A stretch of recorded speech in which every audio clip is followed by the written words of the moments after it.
12ஆம் அதிகாரம் ரோமர் 1, 2, 3, 4. ஜீவ பலியாக, என்ன பலியாக? பலிபீடத்தில் என்னை பரனே படைக்கிறேனே இந்த வேளை, அடியேனை திரு சித்தம் போல ஆண்டு நடத்திடுமே. அப்படி இருக்க சகோதரரே, உங்கள் சரீரங்களை மிருக பலியை அல்ல, உங்கள் சரீரங்களை தேவன் பரிசுத்தமும் தேவனுக்கு பிரியமான, ஆமா, அவர் காளை இறைச்சி, மாற்றிறைச்சி, ஆற்றிறைச்சி, கோழி இறைச்சி, புறா இறைச்சியை பலிபீடத்தில் ஒப்படைக்க சொல்லவில்லை. அது பழைய ஏற்பாட்டில். புதிய ஏற்பாட்டில் என்ன? உங்கள் சரீரங்களை. பழைய ஏற்பாட்டில் ஒப்படைத்தார்கள். காளையை வெட்டி பலிபீடத்தில் வைத்தார்கள், கடாவை வெட்டி பலிபீடத்தில் வைத்தார்கள், பறவையை வெட்டி பலிபீடத்தில் வைத்தார்கள். புதிய ஏற்பாட்டிலே உயிரோடு பலியா ஒப்பு கொடுக்கணும். உயிர் பலி, துண்டாக அல்ல. கையை வெட்டி காலை வெட்டி கடவுளுக்கு போடுறது இல்லை. கடவுள்கிட்ட என்ன செய்யணும்? உயிரோடு என்னை பலிபீடத்தில் வைக்கிறேன். உங்கள் சரீரங்களை பரிசுத்தமும் தேவனுக்கு பிரியமான ஜீவ பலியாக ஒப்பு கொடுக்க வேண்டும். அப்ப என்ன செய்யணும்? காலையில், ஆண்டவரே படைக்கிறேனே என் இருதயத்தை பலிபீடத்தில் முற்றுமாக, எல்லாரும் படைக்கிறேனே என் இருதயத்தை பலிபீடத்தில் முற்றுமாக. இப்ப நம்ம எங்க இருக்கிறோம்? பலிபீடத்துல. பலிபீடம் என்றால் என்னது? பலி செலுத்துகிற ஒரு பீடம். அந்த பலிபீடத்தில் என்ன இருக்கணும்? பலி இருக்க வேண்டும். என்ன பலி? ஆடோ, மாடோ, புறாவோ. அதுதான் பழைய ஏற்பாட்டில் பலி கொடுக்க வேண்டியதான மிருகங்கள்.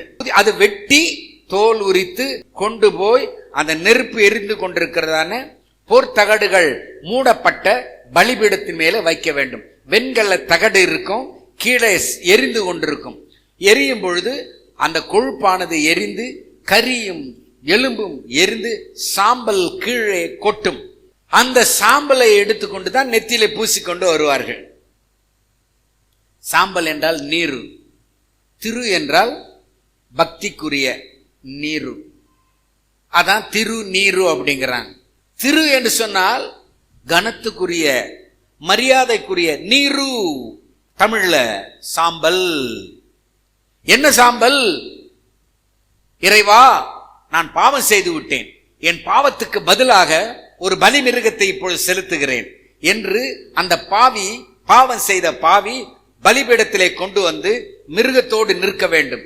அதை பிடிக்கிற ஆசாரியர்கள் 2 துண்டாக வெட்ட வேண்டும். வெட்டின உடனே அதை தோலை உரித்து பாளையத்துக்கு புறம்பே கொண்டு போய் கொட்ட வேண்டும். சந்து சந்தாக துண்டித்து தொடையையும் மார்பகமாக பிரித்து பலிபீடத்தில் வைக்க வேண்டும். அந்த இரத்தத்தை சட்டியிலே பிடிக்க வேண்டும். அந்த இரத்தத்தை எடுத்து என்ன செய்ய வேண்டும்? நெற்றியில பூச வேண்டும். அதுக்கு பேர் தான் கும் கும் அப்படின்னு வர்றாங்க. அந்த ரத்தத்தை எடுத்து காதுல, எதுக்கு இங்க கும் கும் வைக்கிற தெரியுமா? தெரியாது. அதுக்கப்புறம் என்ன செய்யணும்? கையில வைக்கணும் கும் கும். அதுக்கப்புறம் காலில் வைக்கணும். நீ நெத்திலையும் காதலையும் தான் வச்சுன்னு வர. கை விரலில் ரத்தம் வைக்க வேண்டும், கால் பெருவிரலிலே ரத்தம் தடவ வேண்டும், காது மடலிலே ரத்தம் பூச வேண்டும். அதான் கும் கும். இதெல்லாம் பூசிட்டு வரணும்.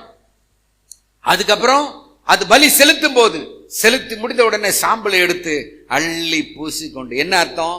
நான் பலியாகி விட்டேன், நான் எரிந்து சாம்பலாகி விட்டேன். I am only ash. நான் சாம்பல். அதுதான் பலிபீடத்தில் வெளியே வர்றது. லேவி ராமத்தில் இருக்குது. அங்கே கார்பட்டி திராட்சை ரசம் வைக்க வேண்டும், இறைச்சி வைக்க வேண்டும், புளிப்பில்லாத அப்பம் வைக்க வேண்டும். எல்லாம் வச்சு பலி செலுத்தி விட்டு நல்லா சர்றக்கு அடிச்சுட்டு வரணும். அதுதான் பழைய ஏற்பாடு. பழைய ஏற்பாட்டில் எல்லாம் இருக்குது. திராட்சை ரசம் இருக்குது, மதுபானமும் இருக்கிறது. பழைய ஏற்பாட்டில் அவங்க என்ன செய்யணும்? பழைய ஏற்பாட்டில் லேவியனுக்கு கொஞ்சம் ஊத்தி கொடுக்கணும். பழைய ஏற்பாட்டில் இருக்குது. பழைய ஏற்பாட்டில் லேவியனை கைவிடாயாக, அவனுக்கு என்ன செய்ய வேண்டும்? திராட்சை ரசத்திலும் எல்லாவற்றிலும் தசம்பாகத்தை கொடுத்து அவனுக்கு ஒரு பாட்டில் ஒயினும் கொடுக்கணும். அவனுக்கு என்ன செய்யணும்? நல்ல இறைச்சி கொடுக்க. ஒயின் அடிச்சுட்டு என்ன செய்வாரு? இறைச்சி சாப்பிடுவார் லேவியர். ஆசாரியர்கள் நல்லா குடித்து புசித்து குடித்து மகிழ்ச்சியா இருப்பார்கள். பழைய ஏற்பாட்டில் 3 மதங்கள் இருக்கு. யூத மதம், இஸ்லாம் மதம், இந்து மதம், 3 பழைய ஏற்பாட்டில் இருக்குன்னு சொல்லுவேன். புதிய ஏற்பாட்டில் ஒன்லி கிறிஸ்தவ மதம். இது 3த்துக்கும் இங்க புதிய ஏற்பாட்டில் வேலை கிடையாது. இது 3த்தையும் புதிய ஏற்பாட்டுக்காரர் செய்ய மாட்டான். ஏனென்றால் அங்க பலி செலுத்தினால் அங்க இறைச்சி சாப்பிடணும், ஆட்டு இறைச்சி சுட்டு சாப்பிடணும், பார்பிக்யூ சாப்பிடணும், சாப்பிட்டுட்டு ஒயின் அடிக்கணும், ஒயின் அடிச்சுட்டு பார்பிக்யூ சாப்பிட்டுட்டு மகிழ்ச்சியா இருப்பாங்க, டான்ஸ் ஆடுவாங்க. அவர்கள் புசித்து குடித்து விளையாட எழுந்தார்கள். ஆரோன் ஒரு கன்றுக்குட்டியை செய்து வைத்திருந்தான். மோசே மலையிலிருந்து இறங்கி வந்தான். இறங்கி வந்தவனை புசித்து குடித்து விளையாட எழுந்தார், டான்ஸ் ஆட எழுந்தார்களாம். மோசே அதை பார்க்கிறான். என்னடா நடக்குதுங்க? கற்பலைகளை கீழே போட்டான்.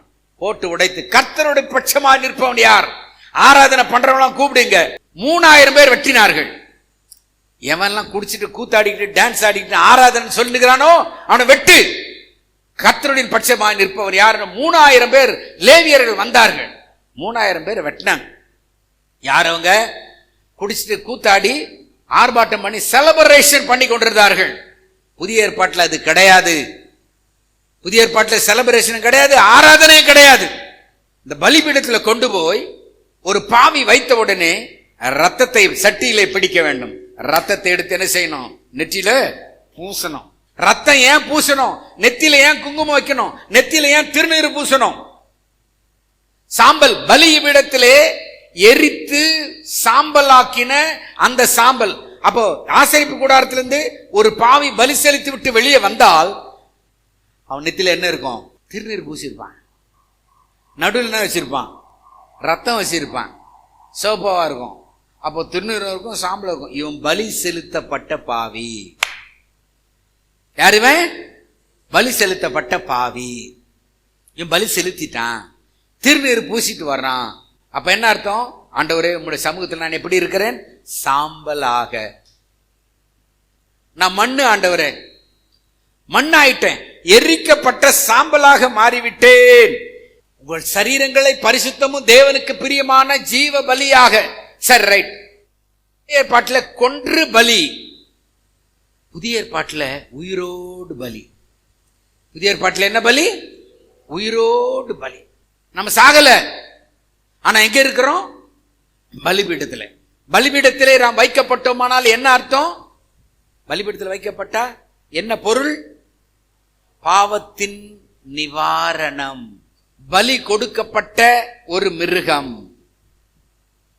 பலி கொடுக்கப்பட்ட விசுவாசி, அதுதான் ஜீவ பலி. நான் பலியா இருக்கிறேன், ஆனா எங்க இருக்கிறேன்? பலிபீடத்தில் இருக்கிறேன். எப்படி இருக்கிறேன்? உயிரோடு இருக்கிறேன். உயிரோடு இருக்கிறேன், ஆனா நான் பலி. அப்ப உயிர் பலி சொல்லுங்க, உயிர் பலி. நான் உயிரோடு இருக்கிறேன், நான் பலியாகி விட்டேன். அப்ப நான் வாழ்ந்து கொண்டிருக்கலாம். எங்கே வாழலாம்? பலிபீடத்தில் இருக்கிறோம். எங்க இருக்கிறோம்? ஆனா எப்படி இருக்கிறோம்? உயிரோடு இருக்கிறோம். அப்ப நம்ம என்ன செய்யறோம்னா பலிபீடத்திலே உயிரோடு வாழ்ந்துகிட்டு இருக்கிறோம். நம்ம உலகத்துக்கு போக முடியாது. என்ன முடியாது? உலகத்துக்கு போக முடியாது. நீங்கள் உலகத்தில் இருந்தாலும் உலகத்தான் அல்ல. உலகத்தை போல் இருக்க முடியாது. அவனை மாதிரி நான் இருக்கிறேன், அவனை போல நான் செய்யறேன், முடியாது. பலிபீடத்தில் இருக்கிறாயே, பலிபீடத்தில் எப்படி இருக்கிறது மிருகம்? தோல் உரிக்கப்பட்டு வெட்டப்பட்டு இருக்கிறது. உயிர் இல்லாமல் இருக்கிறது பலி மிருகம். நான் எப்படி இருக்கிறேன்? உயிரோடு இருக்கிறேன். பலிபீடத்தை விட்டு நான் எழுந்து வர முடியுமா? எழுந்து வரலாமா? வரக்கூடாது. சகோதரரே, நீங்கள் உங்கள் சரீரங்களை பரிசுத்தமும் தேவனுக்கு பிரியமான ஜீவ பலியாக ஒப்புக் கொடுக்க வேண்டும் என்று தேவனுடைய இரக்கங்களை முன்னிட்டு உங்களை, இதுதான் நீங்கள் செய்யத்தக்க புத்தி உள்ள ஆராதனை. மிச்சதெல்லாம் புத்தி கட்ட ஆராதனை. ஒரே ஒரு ஆராதனை தான் புத்தி உள்ள ஆராதனை. உங்கள் சரீரத்தை பரிசுத்தமும் தேவனுக்கு பிரியமான ஜீவ பலியாக ஒப்பு கொடுத்தல். அல்லேலூயா. உங்கள் சரீரங்களை பரிசுத்தமும் தேவனுக்கு பிரியமான சரீரம், பரிசுத்தமான சரீரம். அடுத்தது தேவனுக்கு பிரியமான சரீரம். இந்த சரீரம் யாருக்கு பிரியம்? அல்லேலூயா. தேவனுக்கு பிரியமான சரீரமாக பரிசுத்தமான சரீரமாக.